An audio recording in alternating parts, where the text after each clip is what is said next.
So I accidentally made this whole prediction thing about, martial law. I think it was maybe all the way into January sometime this year. And that was the whole issue regarding Puerto Rico. And Puerto Rico is the only territory or anything under the United States of America that was under martial law. Actual, literal martial law. Like you'll get shot at or shot, shoot it if you were outside. For any reason other than, I guess it was grocery store and gas stations or something like that. So then I, made another point beginning of May that there's going to be some serious uprisings in America in the stock market. The last week was going to be just a roller coaster, but that would see some major jumps. I posted that stuff up on my Facebook, but of course the video I made up on YouTube about the whole martial law thing in America. Who would have known that it was going to come through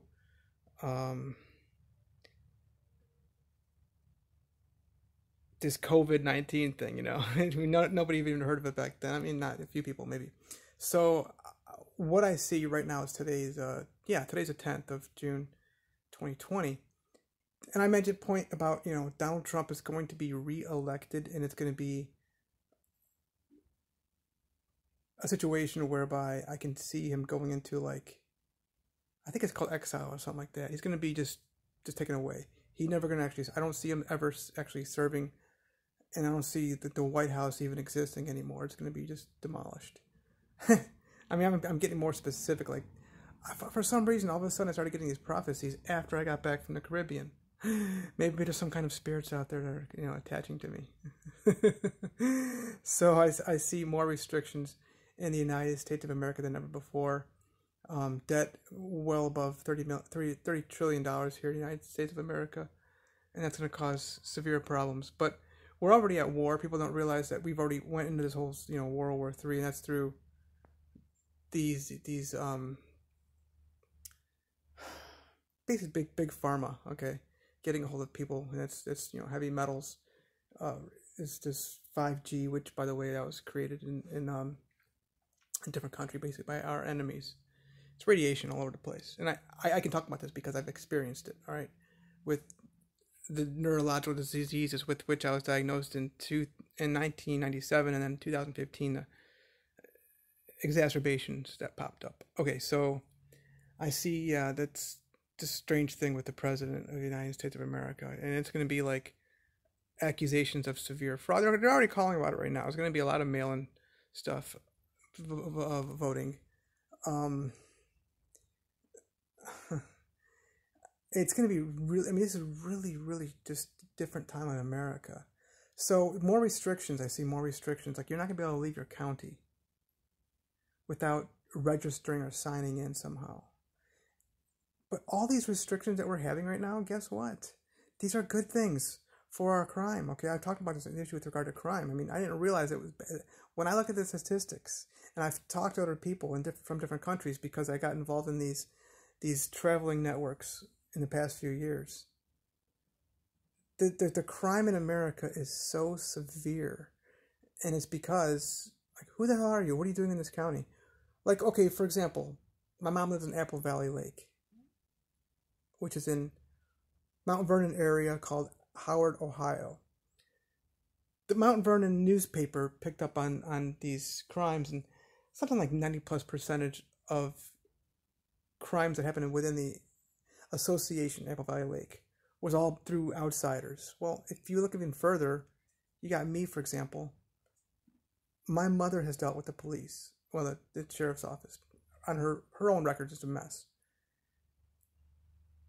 And it was at times when there was whatever outsiders, okay, in the area. And these whole, like, and I've talked to the sheriff's department about this, and it's like, it just causes some kind of, like, hysteria, some kind of fear that's just in the air, in the milieu, in the environment. So associations, developments are going to get stricter. Counties are going to get stricter. If you're going to be in this county, in this city, state, who the hell are you? What are you doing here? How long are you going to be here? You got to sign in more. We've got this issue already with regard to hospitals. You get into an appointment, you got to sign in. There's been civil lawsuits. Well, they didn't like sign in. Well, we just trust you. We know you. I used to work in the banking industry. You used to do it. You want to cash a check? Every single time you got to, for the teller's got to write down their driver license number to cash a check. That's at Third Federal Savings and Loan. I work at U.S. Bank. We didn't. Oh, we know you. We're cool. We're fine with you. I got a lot of stuff coming through right now, so I want to hurry up here. But you know what? Chill out, dude. Yeah, just chill out. They can wait. Voice messages, those. I do a lot of those voice messages, and then they do it back to me. Instead of interrupting each other all the time, we interrupt each other just through messages and stuff. So this is common though. This is like big deal. Like in China, you can't go anywhere without like signing in, signing out. But these are good things because we've got children, I would know, who've been stolen from their family. Okay, the curfews. Well, look, you can't, like the Philippines, for example, they haven't had issues with regard to homicides. For some reason, there's some kind of correlation with drinking alcohol, purchasing alcohol after like 9 or 10 o'clock, and then homicides. Weird, right? I told my county sheriff, we're making this a sanctuary city whereby no more alcohol sales past 10 o'clock. Well, what happened? Miami, first time since 1957, they went like 6 or 8 weeks without a homicide. That was just recently, okay? That's because of the COVID-19 stuff. We're seeing right here in Chicago, right here in America, okay? Chicago, I think it was yesterday, they had something like 16 or 21 shootings and like 16 homicides in one day. That's because everything's opening back up again.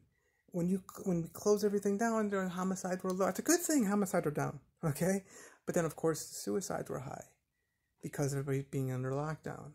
So people's eyes are being opened that police state and the sheriffs, they were in a racketeering, and they can't help it. That's just the way it was created. So we got to find these statistics and find the right medium, So, and then of course, children being with their mother and father, that's just countries, they're the worst in the world. It's like these schools have become an orphanage to hide children even too. Or homeschooling has become a place to hide children. And we see statistics that children must be with mommy and daddy every single day. And, too bad. Mommy and daddy, you got to get along, okay? These children need their biological mother and father. Adoption is going to be a major issue too. Well, today's June. I see that happening already. August, people throwing a fit about that, and there's so many changes happening. More than we've ever seen in the history of this country. The economy is going to become more communist in America, more like centralized, everything working together as one, There's so many different things. Like this country is just pay to play big time, and it's going to become pay to play within communism, all one. Which people are scared of the whole one world order and the end times. End times has already been taken care of. I'm a big preterist person. 70 AD was the end of the world as we knew it at that time. That was the end of the age. I should make a video just about scriptures and stuff like that. How we really know what's going on with regard to Christ and all that being in us now. So it's a little prophecy, and we're going to see children being given more rights than ever before who are born.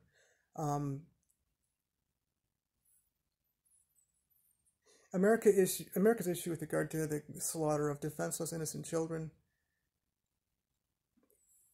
it's going to get more intense with regard to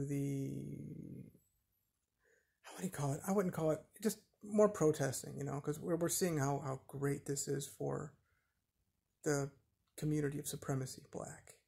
And we're making some massive advancement for fair rights. So this is a little prophecy. I've been so lit up the past few months with regard to what's going on, and obviously, I'd like to have prophecy regarding my children and being with my children all the time. I'm talking to counties and states, agencies on almost hourly basis, but yeah, it's definitely daily very excited for the progress of our country, fairness for all, and the replacement of the U.S. Constitution. So, thank you.